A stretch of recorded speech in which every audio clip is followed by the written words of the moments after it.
Hi, everyone. Welcome to PeopleMetrics Live. Today, we're reviewing 10 key differences between pharma market research and pharma customer experience, or CX. Sean, some people might not know this, but in our 20-year history, PeopleMetrics we used to do a lot of market research for pharma, right? Absolutely. Yeah. I mean, the company started doing a lot of market research for pharma and a few other industries. We still do every once in a while market research for pharma and some other industries. So we know it really well. We've been doing, customer experience work since the beginning as well. And, the company really at one point was doing a lot of both. So, and we'll get into the differences, and I think they're very complementary, and they're like brother and sister, but there are some very important, I think, differences between the two. And we see the pharmaceutical industry adopting some of the principles of customer experience that have been in going on in other industries like hospitality and a few others lately. So I think it's an exciting time to be talking about this. Yeah, I like what you said about them being like brother and sister. So can you tell us a little more about what you mean by that? How, are there, what some of those similarities are between the two? Yeah, I mean, just at a very high level, let me say this, that when you're measuring and managing and improving the customer experience, there are elements of market research that are absolutely critical to that, right? So you have to figure out who you're going to ask questions to. You're going to you figure out what questions you're going to ask them, figure out the cadence of those questions, got to figure out what are we going to do, sample size, what are we going to do with this information to make better decisions on the behalf of the customer. All those things are fundamental market research principles that, at PeopleMetrics, we believe in very strongly. And we'll get into some key differences, but I'd say when you're thinking about it, one of the bigger differences is, when you're measuring the customer experience, typically you're measuring it consistently on a key moment of truth or touch point. And the information that flows back probably gets distributed more broadly than market research does, which may live in a brand team or an insights or market research professional who then presents it to brand or product teams. With customer experience, typically that data gets moved around to more people within the organization who have access to it, who can act on it, maybe in real time, often in real time, and improve upon it. Now, Kirk, you've run market research and for pharma and Pharma CX programs, right? So, I've done that too, but you've done that more recently. So I'd like to get your answer to that at a high level, what you'd say the differences are.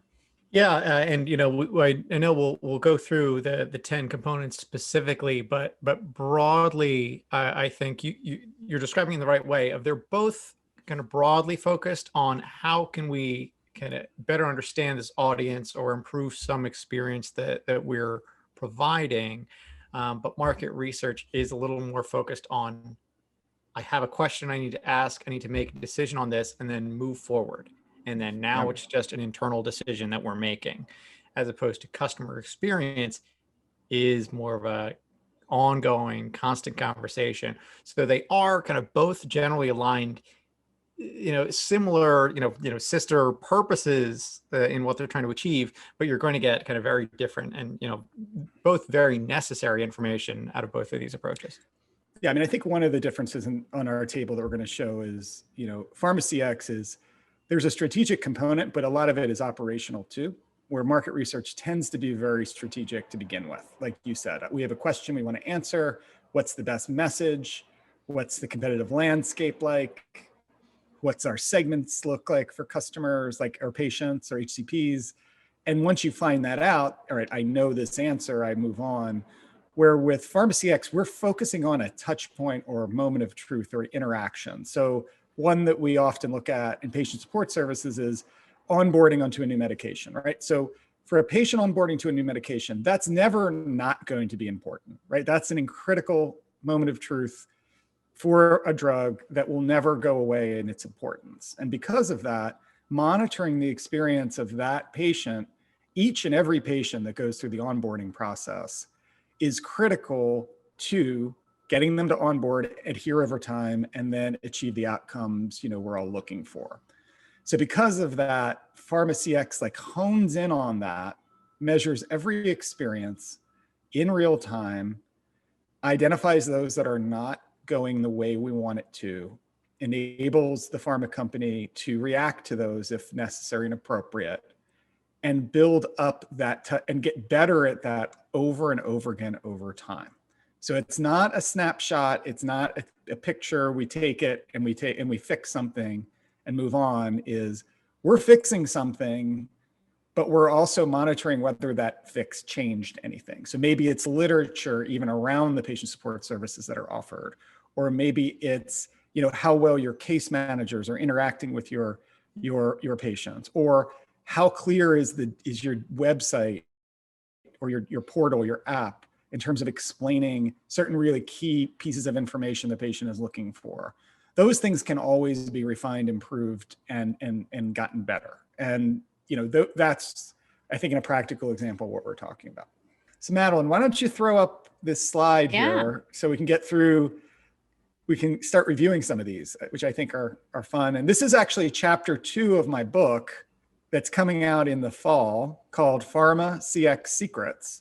Yes. And we reviewed chapter 1, I think, in our last PeopleMetrics Live, around what really what makes a company patient-centric. And one of the ways you become patient-centric is to adopt Pharma CX within your organization. And we're going to get into kind of what that is. You don't need to adopt market research, because we know pharma does lots of that. Right? I mean, that's already been adopted. And it's great. Like, I love working with pharma because they're data-driven people, and market research is the core of that those data-driven decisions. But Pharma CX brings that to another level, and I think it's really exciting. So that was the first difference that I mentioned, right? It's strategic and operational. All right, Kirk, do you want to add anything to this one that might make this more clear?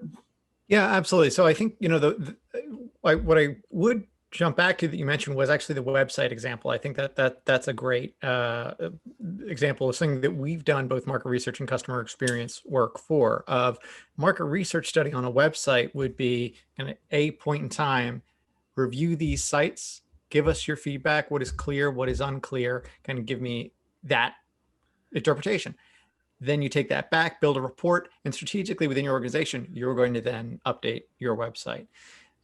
In the customer experience side, that might be more ongoing. And we have seen that as more ongoing, where as patients are tripping through these milestones, as Sean said, perhaps it's the onboarding milestone, or perhaps it is 6 months on therapy, or after a welcome call, whatever that experience is. Then you're reaching out to a patient, not as much for a market research study, but to get their quick pulse on how is the information on the website, where that's just one quick question and they can give some open-ended feedback as well. That's something that's more ongoing, where you're able to see from the customer as their experience is changing day to day, what's their experience with the website.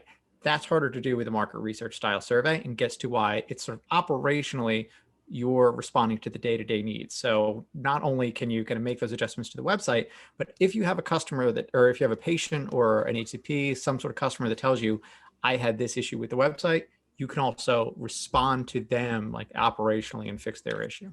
Hi, it's Madeline. Thanks for joining us for PeopleMetrics Live. If this is your first time watching, PeopleMetrics Live is a weekly live webinar session where experts from our team answer your questions about customer, employee, and patient experience measurement and management. And sometimes we show you how you can achieve your goals using tools within our experience management platform. We've been doing this for over 2 decades now, and this is a great way for us to share all of our knowledge with you. You can sign up for upcoming sessions of PeopleMetrics Live at www.peoplemetrics.com/events and bring a friend. So, maybe it would be helpful, and I probably should have done this, and I think we did this in the last PeopleMetrics Live, Madeline, but it's probably good to do this on how we define Pharma CX. So let me just review that real quickly. There's 3 components to this, okay? Pharma CX is about intentionally creating experiences for your customer. So that customer is a patient, HCP, caregiver whomever your customer is in the pharma world. So it's intentionally creating. And how do you intentionally create? You think about how the customer will feel when they interact with you during specific moments of truth and touch points. And journey mapping is a great way to do that. That's going to be the topic of our next PeopleMetrics Live in a couple weeks, is all around journey mapping.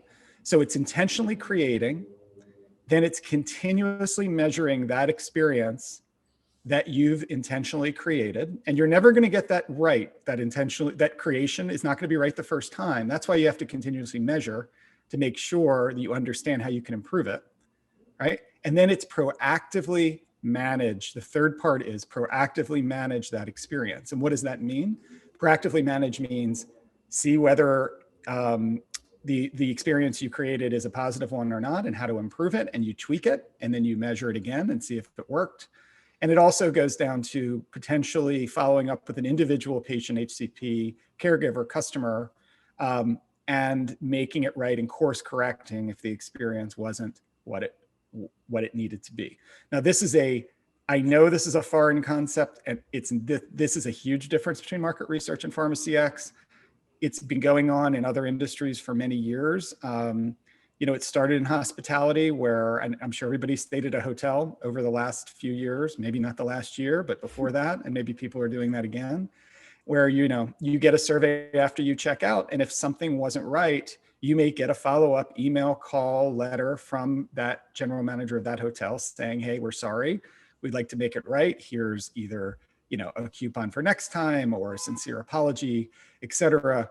That kind of individual follow-up has been happening on a lot of other industries for many years, and it's starting to happen in pharma too, with some caveats around PII and things like that we'll get into. But I kind of just want to take a step back and make sure that we're understanding how we're defining Pharma CX. And market research is, I don't think it needs to be defined, but everybody knows what that is. It's you have a strategic question you need answered, and then you go out to your market to get an answer to that question.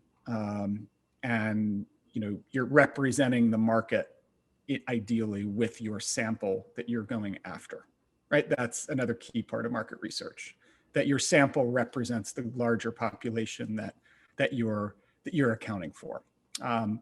Where with Pharma CX, and we'll get into this, I forget which one it is, we're not dealing with samples usually with Pharma CX. We're usually going and reaching out to every customer who had that interaction, with certain rules around not over surveying them. But it's generally a census, not a sample. Thanks for the overview. I think that was good to just take a step back and review the basics, especially with Pharma CX being, having that kind of larger mindset shift that needs to, just have everybody wrap their minds around that. So cool. We've talked about the first number 1 of 10 here. Are you guys ready to move on to number 2? Let's go. Okay. I'm sure everybody's very excited to know the second one. Yes. All right, Kirk, why don't you take this one? Yeah, this is a big one. Length of the survey, which for market research surveys, of course, they are very extended. Generally, these are surveys where you're trying to build an experience and you need to know kind of from start to finish. I'm asking a lot of questions around awareness, around usage, around competitors, ranking different items and different offerings. So those are very lengthy surveys, 10, 15 minutes. Some can go up to 30 minutes, or an interview can be an hour or more. So very long survey. Customer experience, pharma customer experience surveys are post-interaction, and generally you have people for a very brief period of time. And you don't want it to be 10 minutes long. You want it to be 2 to 3 minutes, maybe 1 to 3 minutes long, because it really is just focused on the experience you just had of how satisfied were you, tell us about that experience, and maybe 1 or 2 or 3 additional questions. So that survey length, since it's immediately after and it's kind of an ongoing experience in customer experience work, you need that to be much more brief. And I love the point you guys always bring up about length of survey and what the point is when you're doing customer experience, which is action, right? Kind of tying back to that operational purpose of customer experience, that the point of getting this feedback is to act on it, that proactive management. Now there is a hybrid one, right, Kirk, that we do a lot for our pharma clients, and that's an annual relationship survey that really hones in on what's the experience of all of your customers. So let's say we're focusing on patient support services. We're focusing in on one touch point. Maybe it's onboarding, maybe it's after 6 months, maybe it's after a welcome call, but you're not getting every customer typically then, especially ones who have already onboarded, right? Yeah. So we also supplement that with it's sort of in between the two. So it might be 15 minutes and it's just getting a pulse of, what's the experience been like with support services over the last year? What interactions have you had? Have those interactions been positive? And then we even would throw in some market research type questions around, if you've experienced any other patient support services, what were they like?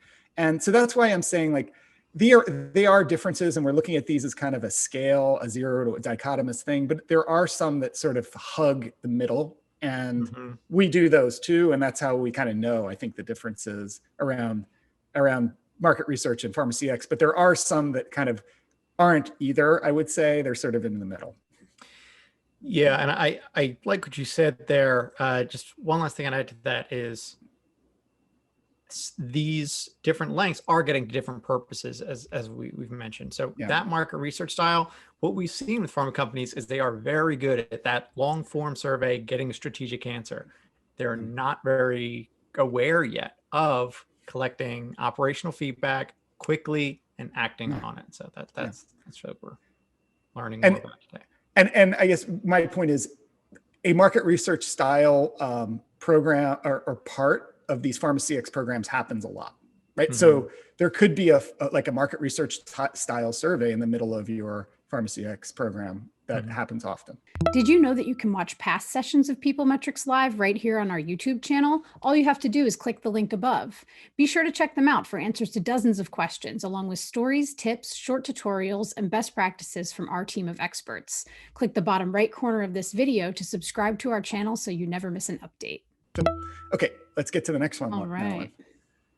Right, I think I mentioned this before. So with market research, we're usually looking at a sample to represent a larger population because you can't afford, or it's not practical to go out to everyone, especially if honoraria is involved. And that could be hundreds of dollars per participant, especially for HCPs.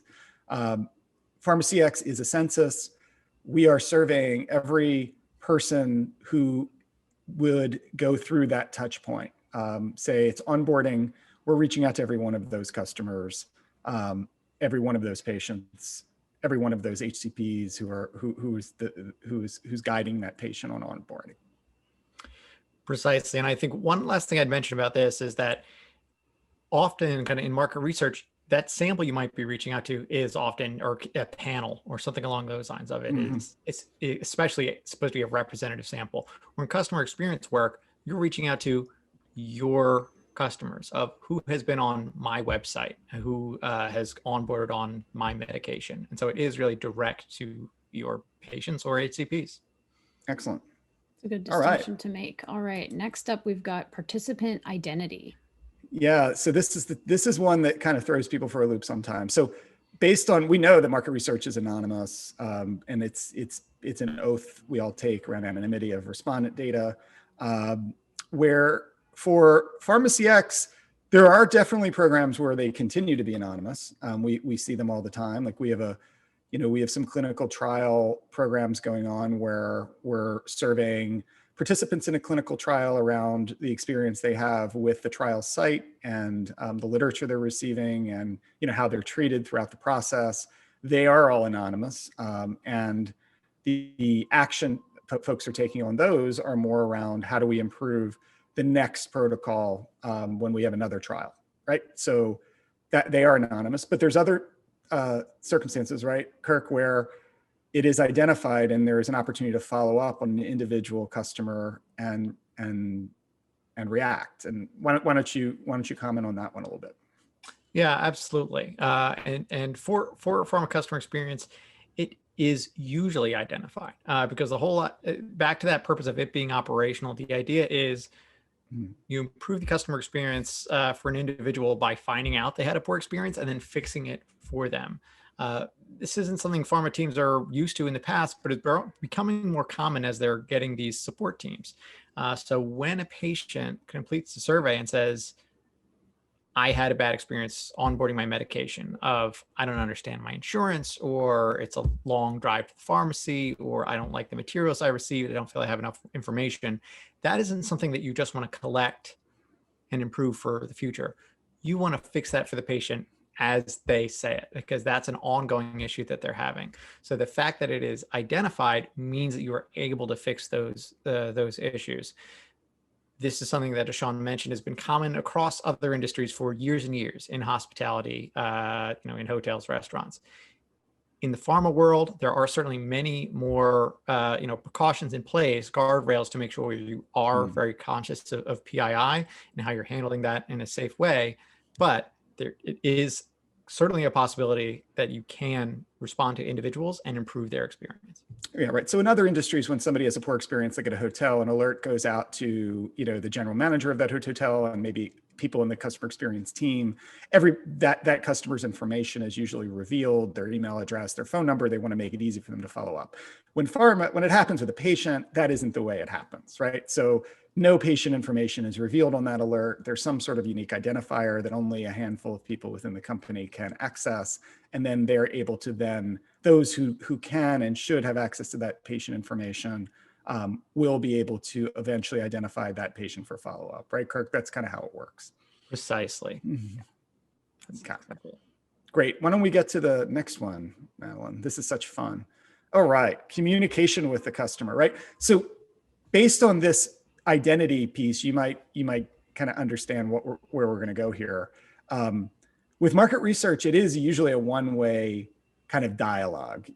We reach out to patients, HCPs, caregivers, whoever it is, the customer is, and we ask them questions. And the only two-way dialogue is we're paying them money or not, right? We're sending them the money, but we're not interacting or going back and forth. With Pharma CX, there is a two-way dialogue when there are customers who had a poor experience that get followed up on, because there is a dialogue that happens then, right? Kirk, that's kind of what we're talking about here. Precisely. And that's really key to the purpose. It gets back to, in a market research survey, if I say, I don't like XYZ, the person who's running this study doesn't tell me, okay, here's what we'll do to fix your problem. They put that into a report, which then goes to the sponsor of the report, and then hopefully this becomes some change down the line. However, with pharma customer experience, the idea is if I'm communicating to you that I'm having an issue, this does need to be resolved now. If we, again, take it back to the hotel space, if I get a survey and I say, my room is filthy, there's something like that, that's not something that I want to act on in a report later. That's something I need to notify a manager of now to act on now. Right. And that same principle applies. If I'm having a problem with my medication, much more so than in hospitality, I need that resolved now. Okay. Right. Timing. Right. So, I defined as part of the definition of Pharma CX, I talked about continuous measurement. So it is continuous over time, measuring a touch point that people think is really, really important. Where market research, like we've said, is a snapshot typically.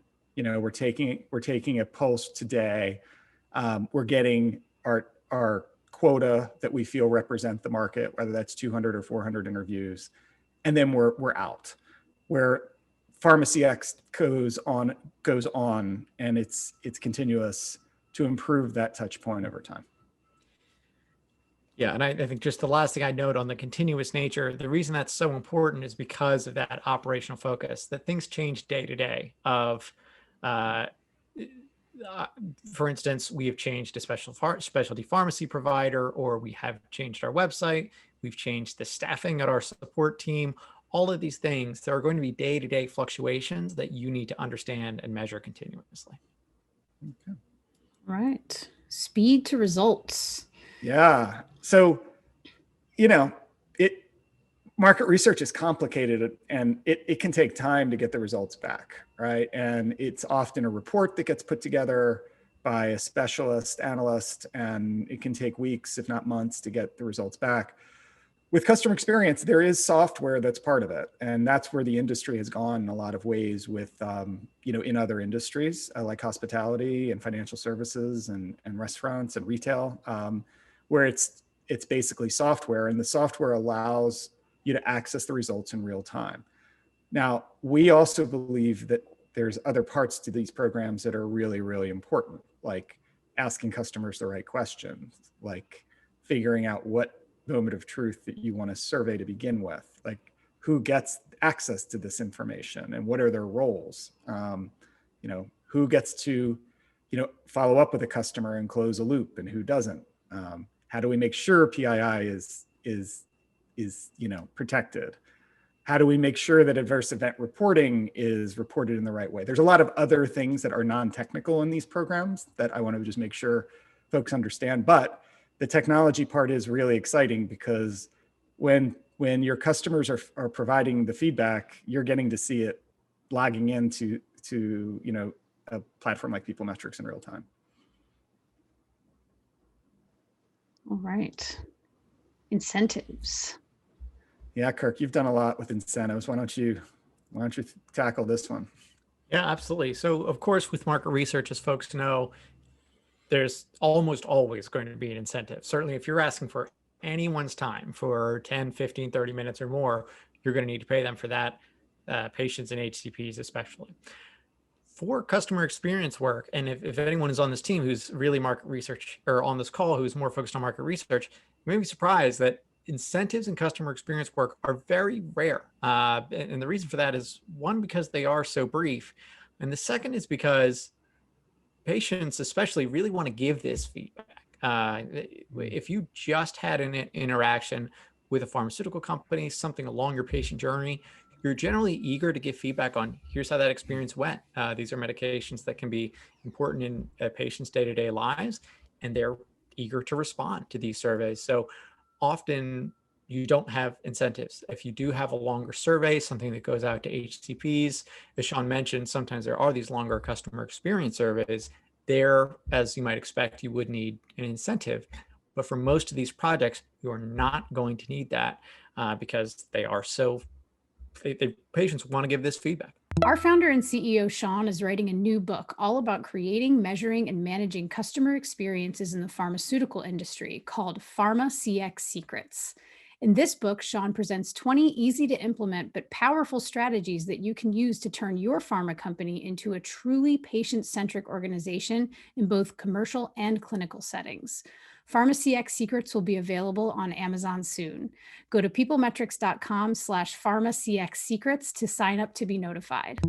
It's worth noting too that we've talked about this too, that we all are pretty used to giving this kind of feedback too, right? Just from our experience with doing it with hospitality and all those kinds of things.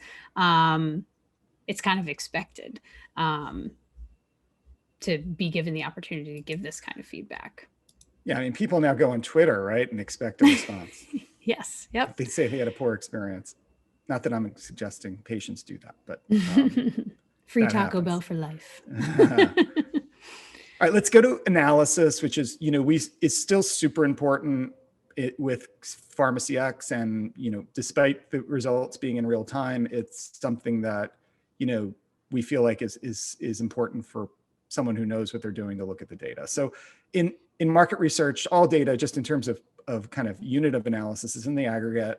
We're generally not looking at individual responses too much. And it's trends, graphs, summaries of kind of what the market is saying about whatever the problem is you're trying to figure out. Where with customer experience, you still have that, right? Like there's still, I think for every one of our clients, Kirk, we do at least an annual snapshot of what's going on with their program, with their Pharma CX program. Absolutely. What is their overall level of experience? What's going well? What are some of the areas for improvement? How has that trended over time for the year? All these things, quotes from patients that illustrate those things, or HCPs. But it's an individual analysis too. And that individual analysis is when something goes wrong, you're able to follow up and look at it individually and make a call on whether a follow-up is necessary and who should be doing that. Yeah. Right. And I think this is our last one, access to results. Yes, everyone is kind of in quotes. So it could be everyone, but it's anyone who interacts with the customer. So for market research, typically it's the market research or insights team and the product or brand sponsor, right? That's who's getting the results. Usually, a little bit after the study is done. Like it could be weeks, like we said, months. Whereas Pharma CX, it's about anyone who could improve the customer experience and may even have had a influence on what that experience is. So those teams, like the insights teams, definitely get it, and the product teams certainly could get it too. But for example, the head of patient support services could and does often get access to that part of it if it's a patient support services type touch point that we're looking at. Case managers could get their own data looking at the patients that they interacted with over a period of time, which certainly wouldn't be the case in market research. And with the technology, the potential is for it to be distributed across as many people within the organization as needed to get benefit from it. And one of the ways we talked about, pharma companies really becoming patient-centric is not only listening to customers continuously, but having that data, that information accessed across the organization. And with Pharma CX, because of the technical component, that's not only possible, it happens, every day in reality. Yeah, and one last thing I'd note on that is this Pharma CX approach we described on our last PeopleMetrics call, or our last PeopleMetrics, as essential to patient centricity. A lot of companies talk about how patient centric they are, but in order to really make it something that's not just the statement or a slogan, you need to act on it. Getting that data in front of everyone is important to patient centricity. With market research, since it is question focused, goal focused, you want that siloed to the teams who are working on this. Pharma CX is about bringing an understanding of patient needs across your organization. So you want that shared with everyone who touches the patient that's relevant to.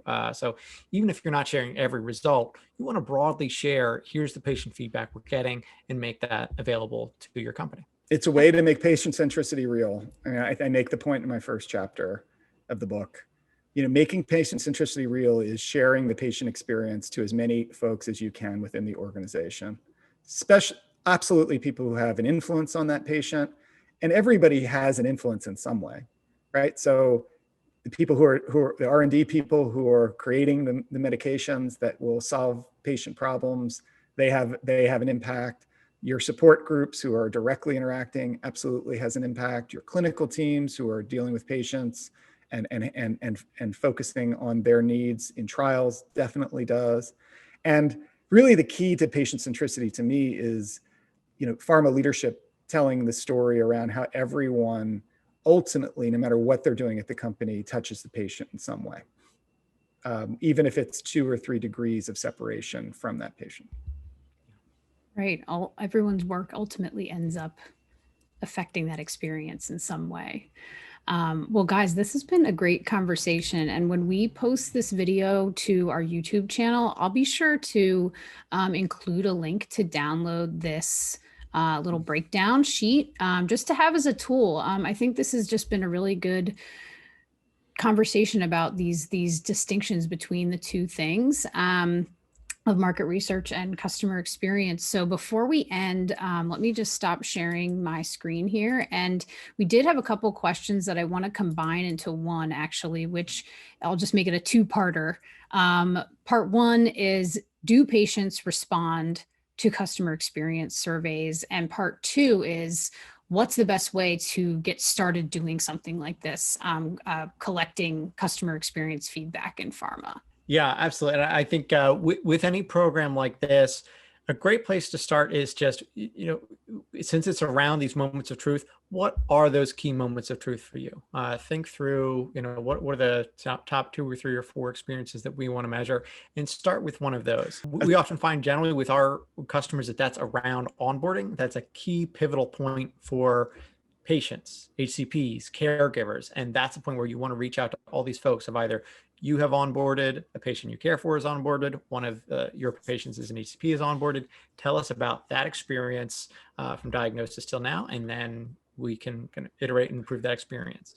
I mean, I think I'd answer that by giving everybody a tease to tune in next time, and where we'll be going through, how to create really a great journey map for your customers, HCP patient. And that's really the first place that I'd always begin one of these programs, is mapping out all the touch points that you interact with your customer now. Hone in on one or two that you feel like make the biggest difference to that customer.